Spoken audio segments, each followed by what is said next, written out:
Je suis avec Antoine Dufilot, artiste plasticien, qui est auteur de ces œuvres incroyables. Expliquez-nous comment vous faites ça.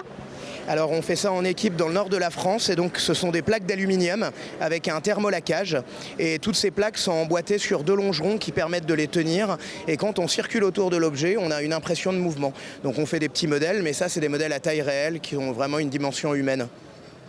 Pourquoi ces voitures ? Alors l'objectif c'est de faire des choses ludiques qui donnent l'impression d'aller vite et donc en l'occurrence on a représenté ici des voitures des 24 heures du Mans et ça fait écho au hard car qu'on retrouve au Mans depuis pas mal d'années maintenant.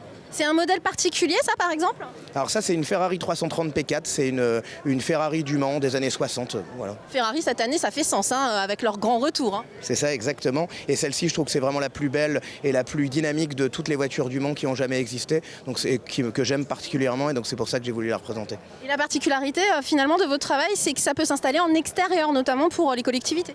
Alors les petits modèles non mais en effet les gros modèles sont faits pour être mis à l'extérieur, les peintures sont faites pour l'extérieur. Les métaux sont des métaux inoxydables qui sont également faits pour l'extérieur et donc qu'on peut laisser dans les villes, pas de problème. Et les petits modèles, c'est vraiment pour les particuliers, c'est pour avoir une sculpture de voiture chez soi finalement ? Il y a de tout, c'est des clients particuliers qui veulent avoir leur voiture dans leur salon, ce qu'ils ne peuvent pas toujours faire. C'est des amateurs d'art, des sociétés, des restaurants, des hôtels, enfin voilà, de tout. Combien ça coûte si on veut se porter acquéreur d'un petit modèle ou d'un plus grand comme celui-là ?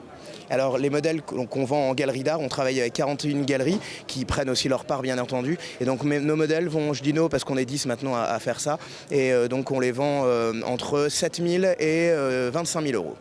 Donc c'est pas si cher que ça pour quelque chose qui va vieillir dans le temps et qui va prendre de la valeur parce que c'est de l'art ce que vous faites. C'est ça, donc c'est de l'art parce qu'on fait des séries de 8 pièces et 4 épreuves d'artistes, donc c'est des toutes petites séries. Voilà. Un dernier mot sur la course, c'est la première fois que vous venez aux 24 heures du Mans, c'est une découverte pour vous ? Bah oui, pour moi c'est la première fois, je suis venu au Mans Classique l'année dernière, ça fait des années que je veux venir aux 24 heures du Mans et cette année avec le centenaire c'était indispensable que je vienne. Merci. Merci à vous.